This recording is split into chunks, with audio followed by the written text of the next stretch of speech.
지난 식강 그 공통 피드백을 먼저 드리도록 하겠습니다. 지난 그 식강 11강이죠. 11강 아니다. 식강 모의고사 그 문제 중에서 서술형 9번 같은 경우에 이꼬와 같은 동음의 이제 한자를 썼었어야 되는데 모스, 쌍 이런 거 쓰신 분도 있었고 아니면 꾸 쓰신 분도 있었는데 이꼬는 무고하다 할 때 우꾸 할 때 고잖아요. 그래서 모두 다 이제 정답이 아니었고 또 원인 그 착발자의 원인 자체가 뭐 그 위인 샹스 아니면 뭐 찐인 샹스 인진 지구 이런 거 아니라 동인즈 造成的라고 하신 분도 있는데 이것도 정답으로 인정을 했고요. 그다음에 난따오의 따오를 발견 못하신 분이 좀 많았고 또 여기서 보면은 그 판파마라고 했을 때 법을 어긴 것입니까? 법을 어겼다는 거를 모릅니까? 라고 이제 말을 하는 거죠. 근데 이 판파 자체를 빤파라고 생각을 해서 고치신 분들이 조금 있었어요. 그리고 요거는 이제 N수생반에서만 이제 풀었던 문제인데 여기서 보면은 그 전반적으로 이렇게 답을 크게 빗나간 분은 없었는데 누락된 게 조금 있었어요. 그래서 간제 따오에 대해서 썼는데 삐엔누안을 빼먹었다던가 삐엔누안을 썼는데 또 반대로 간제 따오는 빼먹었다던가 그리고 쩌시에는 다 잘 쓰셨는데 쩌시에랑 그 니엔 사이에 띄어쓰기 이거에 대한 근거는 누락하신 분들이 조금 있었다. 그리고 서술형 13번 같은 경우에는 대부분 다 답을 잘 작성을 해주셨고요. 그 다음에 서술형 10번 이거는 이제 합후반 공통 문제였죠. 여기서 이제 일단 이 노란색 부분의 정의 부분을 누락하신 분이 많았어요. 그러니까 간화 방식을 구체적으로 이제 얘기를 해야 되는데 그냥 그 제화 뿌지엔하고 1번 그 다음에 뭐 부하오 디환해서 뭐 2번 3번 이렇게만 하신 분들은 부분 점수를 드렸고요. 그 다음에 이 떡 자체를 이제 동음대체라고 하셨다던가 이 차이 자체를 이 4번을 초서해화로 분류하셨거나 아니면 반대로 하신 분들도 조금 있었고요. 예제 한자를 좀 잘 기억을 해 두셔야지 되겠고요. 이 뿌지엔 대신에 PM방을 쓰셔도 되는데 그 PM방에도 착별자가 나시는 분들이 좀 있었어요.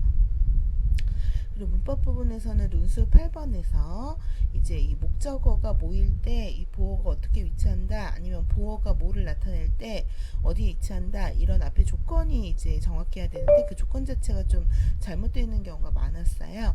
그래서 일단 그 장소 목적어, 이합사 이런 것들을 그냥 구별하지 않고 뭐 추상명사 목적어일 때와 그렇지 않을 때 이렇게만 나눠 서술하신 분도 있었고 시양부 치타다 민즈 라라 이거를 고치는 데 있어서 이제 이 민즈 자체를 일반 명사 목적어 혹은 추상명사 목적어 혹은 민즈라고 해서 이걸 인명 목적어로 하신 분도 있는데 인명이라고 하는 거는 라오시 선생님 뭐 이런 거지 민즈 이름 자체가 인명일 수는 없는 거죠. 그리고 추상명사 목적어 여부는 단순 방향 보어일 때 따지는 거고 이건 양보칠라이에서 복합 방향 보어 칠라이가 들어있는 상태이기 때문에 이 경우에는 이 칠라이의 결과 보어 의미에 집중해서 근거를 써주셔야 돼요. 그리고 생각보다 이 망호 자체를 원래 그 망호 복권라이 하면 망복권라이의 뜻인데 이거 망호 자체를 이합사라고 혹은 동목관계라고 생각하시는 분들이 좀 있더라고요. 그래서 망부호권라이 뭐 이렇게 고치신 분들도 좀 있었어요. 그리고 走了半个小时了라고 했을 때 이 러는 쌍음절화 음절을 맞춰주기 위해서 가능하다 그랬죠. 쓸 수 있다고. 근데 이거를 또 走半个小时了이렇게 고치신 분이 있었고 그 다음에 라이코절 이츠 할 때 이 부분 자체를 아예 골라내지 못하신 분도 있었고 이때 절 자체를 장소 목적으로 분류하신 분이 있었는데요. 요거 같은 경우에는 동양보호잖아요. 동양보호 같은 경우에는 지명, 인명일 경우는 있지만 이 절 자체는 지명이라기보다는 대명사로 분류를 하셔야 되는 거죠. 그리고 어떤 분은 왕자리 파오, 이샤반지 왕자리 파오 자체를 바왕지아리로 고치신 분들이 좀 있었는데 바왕지아리 자체를 쓰지 못한다는 건 아닌데 왕자리 파오도 틀린 건 아니에요. 집을 향해 퇴근을 하자마자 달려갔다. 둘 다 가능하기 때문에 굳이 그건 고칠 필요가 없어서 채점해서 제외를 했고요. 또 이제 수정한 건 맞았는데 근거 자체를 누락하거나 오류이신 분들은 다 부분 점수를 드렸다. 그리고 서술형 14번 같은 경우에는 이 동사가 한번 중복되는 게 이것도 이제 N수생만에서만 했었죠. 동사가 목적어를 동반할 때 한번 중복되는 게 포인트인데 그 근거를 좀 못 쓰신 분들이 조금 있었어요. 그리고 고대문학 같은 경우 일단 주제 쩐도의식 타당성이 좀 많이 이제 결여가 되어 있었는데요.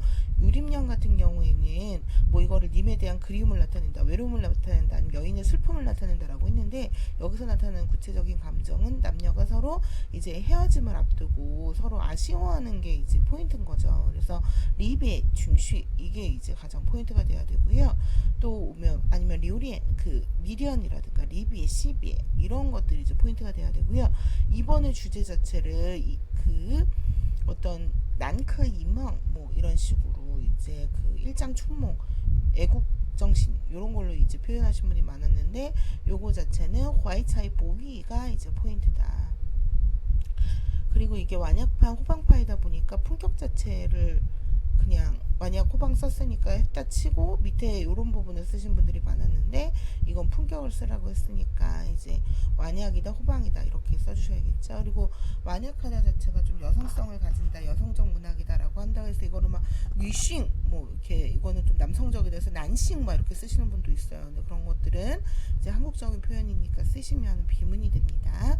예, 이것으로 식강 모의고사 공동 피드백을 마치도록 하겠습니다.